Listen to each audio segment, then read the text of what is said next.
নমস্কার বন্ধুরা, আরম্ভ হতে চলেছে আংশিক খণ্ডগ্রাস সূর্যগ্রহণ।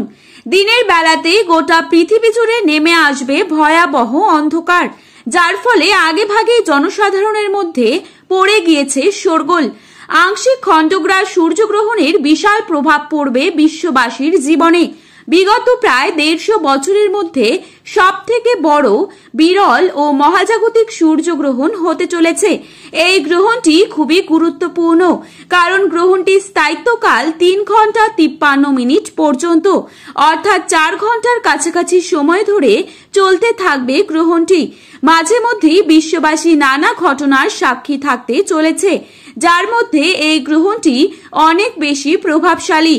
তো বন্ধুরা, বাংলাদেশ ও ভারতবর্ষের কোন কোন জায়গা থেকে দেখা যাবে গ্রহণটি, তার পাশাপাশি এই গ্রহণটি ভারত এবং বাংলাদেশের সময় অনুযায়ী কখন শুরু হবে ও কখন শেষ হবে, গ্রহণটির মধ্য সময় কখন থাকছে, কতক্ষণ পর্যন্ত গ্রহণটির প্রভাব থাকবে, সূতককাল কখন থেকে শুরু হবে, এই সময় কি কি নিয়ম আপনারা পালন করবেন, বিশেষ করে গর্ভবতী মহিলারা এই সময় কি কি করবেন আর কি কি করবেন না, এই সমস্ত বিষয়কে কেন্দ্র করে বড় বড় জ্যোতিষবিদরা কি কি সতর্কবার্তা জানিয়ে দিয়েছেন।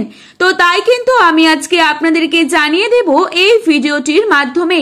তাই বিস্তারিতভাবে জানতে হলে অবশ্যই পুরো ভিডিওটিকে শেষ পর্যন্ত দেখবেন, এবং আপনার জেলার গ্রহণ সম্পর্কিত যে কোনো গুরুত্বপূর্ণ খবরের আপডেট আপনি যদি সবার প্রথমেই পেতে চান, তাহলে অবশ্যই নিজের জেলার নামটি কমেন্ট বক্সে লিখে জানাতে ভুলবেন না।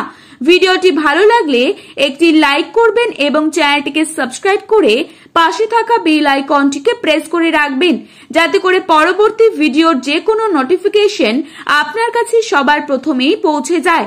তো চলুন বন্ধুরা, এক নজরেই দেখে নেওয়া যাক বাংলাদেশের ঢাকা, সিলেট, পাবনা, নেত্রকোনা, সুনামগঞ্জ, বরিশাল, চট্টগ্রাম এসব জায়গা থেকে গ্রহণটি স্পষ্টভাবে দেখা যাবে।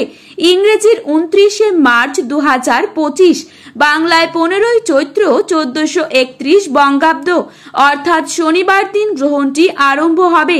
ভারতে দুপুর 2:21 গ্রহণটি শুরু হবে, শেষ হবে সন্ধে 6:14 গ্রহণটির মধ্যস্থান ভারতে থাকবে বিকেল 4:17 এবং বাংলাদেশের সময় অনুযায়ী গ্রহণটি শুরু হবে দুপুর 2:51, শেষ হবে সন্ধে 6:44, মধ্য সময় 4:44, গ্রাসমান 0.937।